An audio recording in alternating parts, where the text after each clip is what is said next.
To discuss this, we are joined by Tiyou, a renewable energy expert. Welcome, Tony. Great to see you as usual.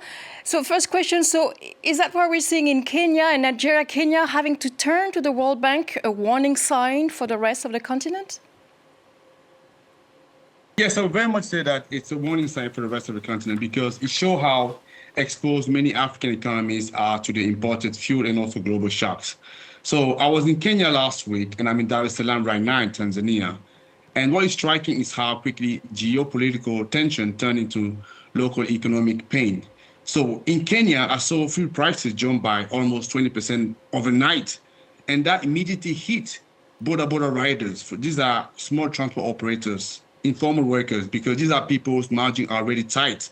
So when fuel rises, so the effect are spread across the economy. So transport costs, food prices, logistic, inflation pressure all rises. So Africa is not often the cause of this crisis, but one of the regions that pays them most directly. This is why this moment is important. It shows that energy in Africa is not only a climate issue, it is very much becoming an economic resilience issue. So, Tony, what about alternative solutions? Today, only about 4% of Africa's energy comes from solar. So is that number going to shift?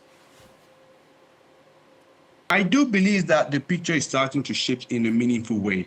So the exact number will depend on the methodology. So the Global Solar Council, for example, give a more conservative view, while AFSIA argue that lots of solar in Africa, especially commercial, industrial, and rooftop solar, is undercounted. But both point to the same direction. So solar demand is growing and Africa is becoming a much more serious solar market. And this explains also the role of China because China exports are not just arriving by chances. They are responding to a real demand on the ground. So Africa needs cheaper, faster, modular power, and solar is increasingly answering this need. So China is helping to accelerate the transition, but the real driver is African reality. So high diesel costs, weak grid, and the need for more energy autonomy. That's what I would say. So is there a risk of, for example, of replacing fuel dependency with technological dependency?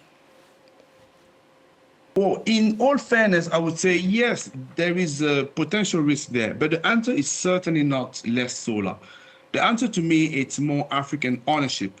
So more local skills, more assembly, and more financing capacity, which will lead us to more industrial participation. That's what we need to be looking at instead of maybe worrying too much about the risk of technology dependencies. What about nuclear energy on the continent? Are we now seeing some kind of renewed interest in nuclear energy across Africa? There is certainly a renewed interest. However, at the opposition of some people, I would not frame it as, for example, nuclear versus solar.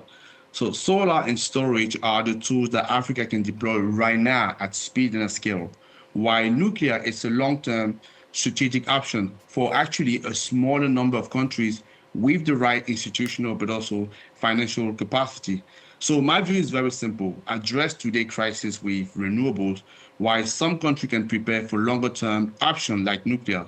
So overall, this could be a turning point because the crisis is exposing the cost of fossil fuel dependence, but also accelerating a more resilient future where we will see Africa build energy systems that are cleaner, more decentralized, and for me, much more economically sovereign. And I know you've been traveling these past few weeks across Africa. Do you see that shift happening because of this crisis? I do see the shift becoming much more, I would say, relevant because people could see how exposed they are to the fuel prices hike, I would say, and how it impacts the economy. And they're now having a second thought. I'll take, for example, the e-mobility sectors where most of the motor taxi will actually work with what we call ICE bike, which is functioning with fossil fuel. They now start looking at EV bikes, because it's a much more economically viable option for them. So when crisis like that hits, like I say, it makes them have second thought. And I've seen on the ground where the actual demand for EVs has been skyrocketing. Thank you very much, Tiyou. As usual, thank you very much for your expert opinion.